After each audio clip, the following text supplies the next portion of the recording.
তবে কি থামবে ইউক্রেন রাশিয়া যুদ্ধ, যে যুদ্ধকে ভাবা হচ্ছে তৃতীয় বিশ্বযুদ্ধের অশনি সংকেত হিসাবে? যদিও এই যুদ্ধকে থামাতে মরিয়া যুক্তরাষ্ট্রের প্রেসিডেন্ট ডোনাল্ড ট্রাম্প, কিন্তু এখন পর্যন্ত তাতে তিনি খুব একটা সফলতার মুখ দেখতে পাননি, বরং উল্টো ছড়িয়েছে নানা কথা, গুঞ্জন রয়েছে। 15 আগস্ট যুক্তরাষ্ট্রের আলাস্কা বৈঠকে প্রেসিডেন্ট ডোনাল্ড ট্রাম্পের সাথে যেই মানুষটিকে দেখা গেছে তিনি নাকি আসল ভ্লাদিমির পুতিন নন।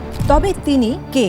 ইউক্রেন রাশিয়ার যুদ্ধ কোন পথে যাচ্ছে তার বিস্তারিত জানাতে এবারের ইনসাইড স্টোরিতে আপনাদের সাথে আছি আমি চন্দ্রানী চন্দ্রা।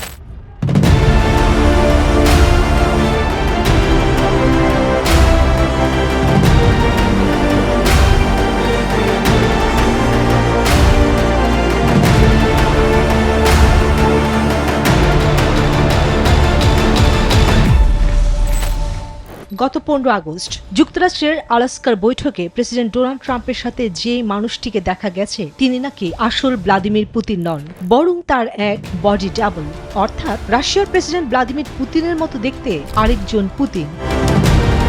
এমন ধারণা অবিশ্বাস্য শোনাতে পারে, কিন্তু সাক্ষাতের দিন ক্যামেরায় ধরা পড়া কিছু অস্বাভাবিক আচরণ একেবারে হালকাভাবে নেওয়া যাচ্ছে না, বরং যতই সময় যাচ্ছে বিষয়টি ততই শীতল রহস্যের মতো মনে হচ্ছে। প্রথম অদ্ভুত বিষয়টি নজরে আসে যখন পুতিন ট্রাম্পের সাথে হেঁটে মঞ্চের দিকে এগিয়ে আসছিলেন। সে সময় আকাশে 2টি B-2 স্টিলথ বোমারু বিমান এবং 4টি ফাইটার জেট উড়তে দেখা যায়। সবার চোখ আকাশের দিকে গেলেও ট্রাম্প ছিলেন স্বাভাবিক, কিন্তু পুতিনকে অন্তত 4 থেকে 5 বার মাথা উঁচু করে আকাশের দিকে তাকাতে দেখা যায়। এটা অনেকের চোখে অস্বাভাবিক লাগে। রাশিয়ার প্রেসিডেন্ট হিসেবে পুতিন বরাবরই শক্ত মনে, ঠান্ডা স্বভাবের মানুষ হিসেবে পরিচিত। তিনি কখনো বারবার তাকিয়ে উদ্বেগ প্রকাশ করেন না। তাই এই বিষয় নিয়ে আন্তর্জাতিক গণমাধ্যম একের পর এক বিতর্ক সৃষ্টি করে চলেছে।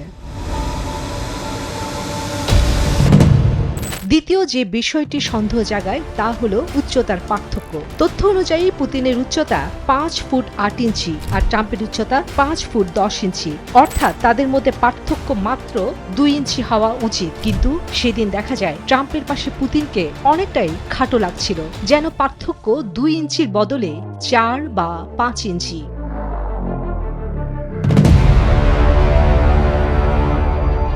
ভ্লাদিমির পুতিনকে গোটা দুনিয়া চিনে একজন ঠান্ডা, গম্ভীর, সংযত মানুষ হিসেবে।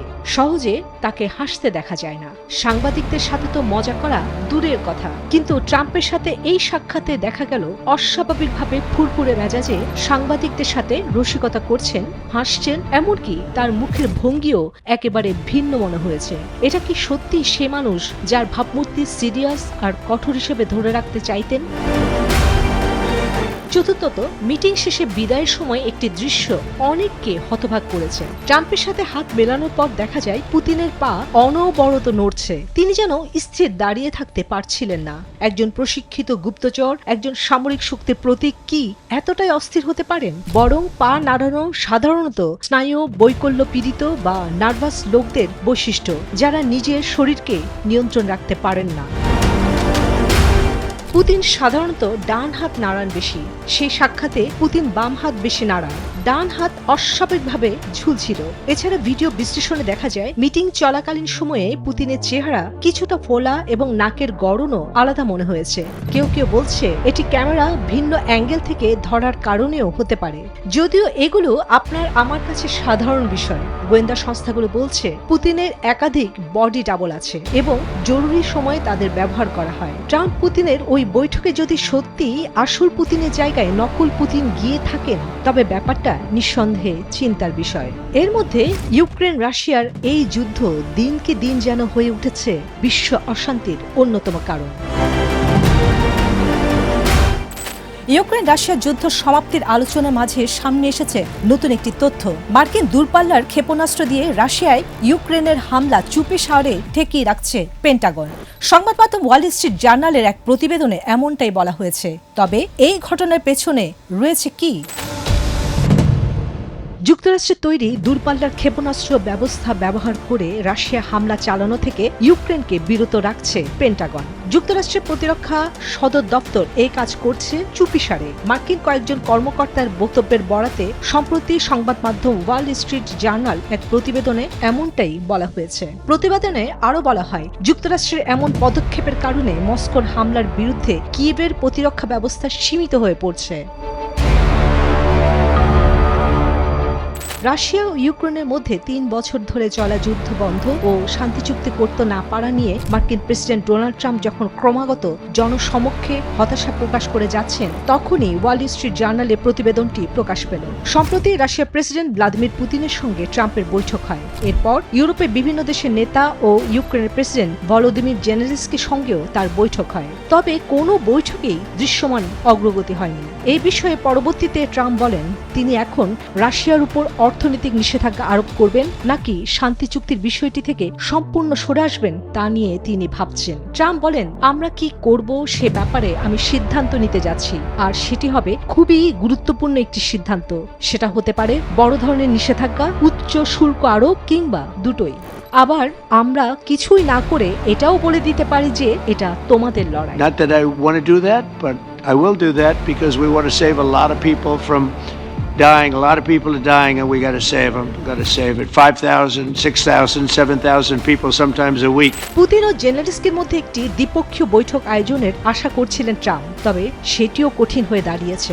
রাশিয়ার পররাষ্ট্রমন্ত্রী সের্গেই ল্যাভরভ সম্প্রতি মার্কিন সংবাদ মাধ্যম এনবিসিকে বলেন, জেলেনস্কির সঙ্গে আলোচনার জন্য এখন পর্যন্ত বিষয়বস্তু চূড়ান্ত হয়নি। শিগগিরই কোনো বৈঠক হচ্ছে না বলেও ইঙ্গিত দিয়েছেন তিনি।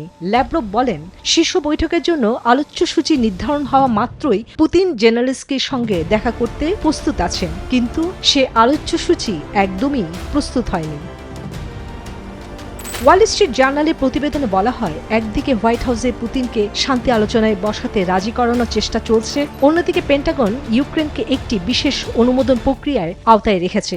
এতে রাশিয়ার অনেক ভেতরে দূরপাল্লার ক্ষেপণাস্ত্র হামলা চালাতে হলে ইউক্রেনকে পেন্টাগনের অনুমতি নিতে হবে। ওয়াল স্ট্রিট জার্নালের প্রতিবেদনে বলা হয়, মার্কিন প্রতিরক্ষা মন্ত্রী পিট হেগসেথ দূরপাল্লার ক্ষেপণাস্ত্র ব্যবহারের বিষয়ে চূড়ান্ত অনুমোদন দিয়ে থাকেন।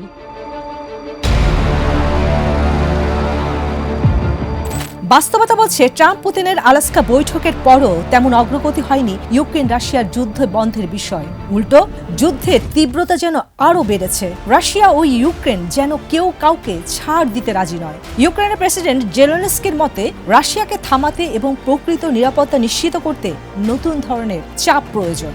রাশিয়ার ড্রোন হামলায় ইউক্রেনের জ্বালানি অবকাঠামো মারাত্মক ক্ষতিগ্রস্ত হয়েছে। এর ফলে 1 লাখেরও বেশি বাড়িঘর বিদ্যুৎহীন হয়ে পড়েছে বলে জানিয়েছে দেশটির প্রেসিডেন্ট ভলোদিমির জেলেনস্কি। 27 আগস্ট টেলিগ্রামে দেওয়া এক বার্তায় তিনি এসব কথা বলেন। জেলেনস্কি জানান, পলতাভা, সুমি ও চেরনিহিভ অঞ্চলে এই হামলার প্রভাব পড়েছে।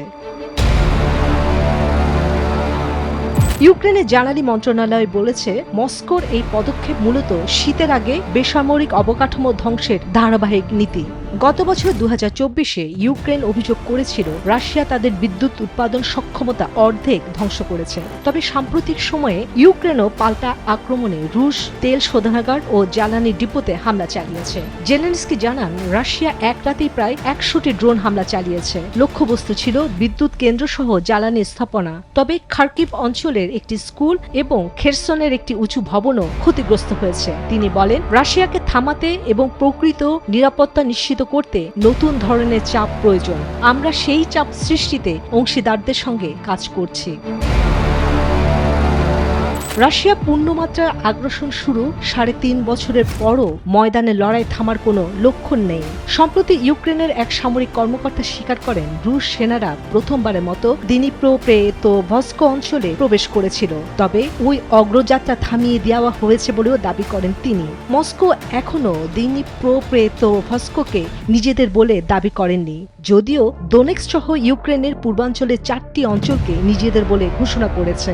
বুধবার রাশিয়ার প্রতিরক্ষা মন্ত্রণালয় জানায়, তাদের বাহিনী দোনেৎস্কের একটি গ্রাম দখল করেছে। প্রচুর হতাহতের মুখে পড়লেও ওই অঞ্চলে রাশিয়া সাম্প্রতিক সময়ে কিছু অগ্রগতি অর্জন করেছে।